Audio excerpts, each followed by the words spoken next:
শেখ, প্রথমেই বলবেন মূল টপিকের ওপরে সিরাত পাঠের গুরুত্ব এবং প্রয়োজনীয়তা নিয়ে দর্শকদেরকে জানাবেন। আলহামদুলিল্লাহ, আলহামদুলিল্লাহি রাব্বিল আলামিন ওয়াসসালাতু ওয়াসসালামু আলা রাসূলিল আমিন, আম্মা বা'দ। ফাআউযু বিল্লাহি মিনাশ শাইতানির রাজীম। বিসমিল্লাহির রহমানির রহিম। লাকাদ কানা লাকুম ফি রাসূলিল্লাহি উসওয়াতুন হাসানাহ। অত্যন্ত চমৎকার প্রশ্ন করেছেন যে রসুলের সিরত কেন আমরা পড়ব। জি। আসলে আল্লাহ রাব্বুল আলামিন যুগে যুগে আম্বিয়া কেরাম প্রেরণ করেছেন। সর্বশেষ মুহাম্মদুর রাসূলুল্লাহ সাল্লাল্লাহু আলাইহি ওয়াসাল্লামকে প্রেরণ করেছেন এবং এরপরে আর কোনো নবী আসবেন না, কোনো রসুল আসবেন না।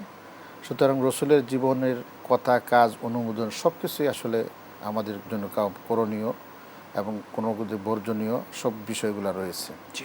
রসুলের এই কথা কাজের মধ্যে যে সমস্ত করার জন্য রসুল বলেছেন অবশ্যই সেটাকে করতে হবে।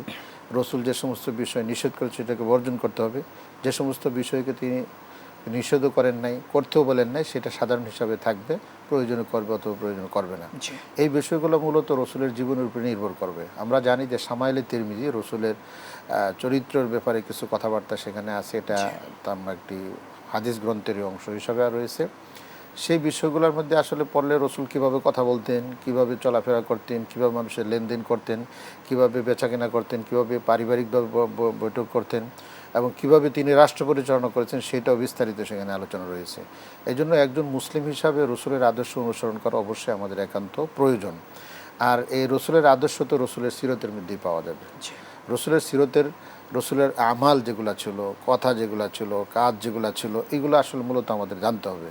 আর ব্যক্তিগত রসুলের জন্য কিছু জিনিস ছিল যে রসুলের জন্য সেটা খাস বা নির্দিষ্ট, সেটা আমরা হয়তো করতে পারবো না, কিন্তু যে কাজগুলো রসুল করতে বলেছেন সেটা আমাদের অবশ্যই করতে হবে। করা এবং বর্জন, গ্রহণ করা এবং বর্জনের ব্যাপারে আল্লাহ বলছেন, মা আতাকুমুর রসুল ফাখুযুহু ওয়া মা নাহাকুম আনহু ফান্তাহু।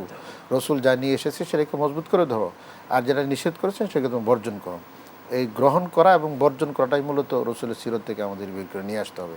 যে মানুষ যত বেশি রসুলের সিরতকে পড়বে, এই সাইয়্যিদুল কাউনাইন মুহাম্মদুর রাসূলুল্লাহ সাল্লাল্লাহু আলাইহি সাল্লামের জীবনে যত পড়বে, তত সে মজবুত মুসলিম হবে, তত সে রসুলের প্রিয় হবে, তত সে আল্লাহর প্রিয় হবে।